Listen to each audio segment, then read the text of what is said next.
Hello guys, welcome back to my channel. Today vlog ఏంటి అంటే మేమైతే బయటికి వెళ్తున్నాం. ఏడికి వెళ్తున్నామో నేను వీడియో మధ్యలో చెప్తా. ఇంకా ఈరోజు వీకెండ్ సండే అని చెప్పి అట్లా అని టైం కుదిరిందని చెప్పి వెళ్తున్నాము. స్కూటీ తీసుకొని మా ఇద్దరు చెల్లెళ్ళకైతే తీసుకొని వెళ్ళిపోతున్నా.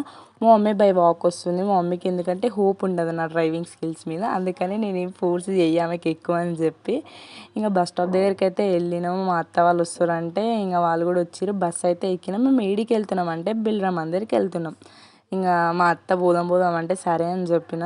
మా అత్తకైతే సీటే దొరకలేదు బస్సులో. పాపం ఆమెకి ఎప్పుడు అట్లనే అవుతుంది, అందుకే బస్కి రాదంటుంది. కానీ మేమైతే బస్కి వెళ్తాము. ఇక అడి నుంచి బస్ దిగేసి మళ్ళీ బిల్రామ్ దగ్గరికి ఆటో మాట్లాడుకొని వెళ్ళినాము. ఇక్కడైతే నాకు మొత్తం మన ముంబై ఏరియాలాగా అనిపించింది. సేమ్ అట్లనే ఉందన్నమాట. దగ్గర ఇల్లులు ఉన్నాయి. మొత్తం స్ట్రీట్ షాపింగే ఉంది. చాలా అంటే కొంచెం లాంగ్ ఉందన్నమాట. మెయిన్ రోడ్ నుంచి గుడికి అంటే బ్యాక్ సైడ్ రూట్ కూడా ఉందంట. మేమైతే అక్కడి నుంచి వెళ్ళలేదు, ముందర నుంచి వెళ్ళిన. ఇంకా ఫోన్స్ ఎలా లేవు, ఇంకా నేనైతే ఏవి తీయలేను. దర్శనం చేసుకున్నాము. ఇంకా మా వాళ్ళు అయితే ఫోటోలు దిగుతుర్రు. ఇక నేను ఒకటి వీడియో తీద్దామని చెప్పి వీడియో అయితే తీసేసిన. తిన్నీకైతే వచ్చినాం అనమాట. పానీపూరి తిన్నాము, కట్లెట్ తిన్నాము. ఇక వీళ్ళకి యాస్ట్ వస్తుంది, ఎందుకు తీస్తున్నావు వీడియో అని చెప్పి. ఎందుకంటే వాళ్ళు ఎక్కువ తింటారు కదా, అందుకని కొంచెం వీడియోలో నత్తి వస్తుంది, ఏమనుకోకండి.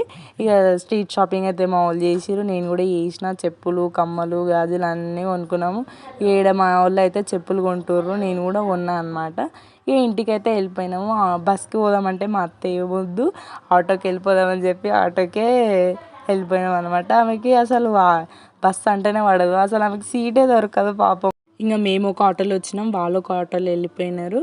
ఇది today's vlog. Happy weekend. Like చేయండి, షేర్ చేయండి, సబ్స్క్రైబ్ చేయండి.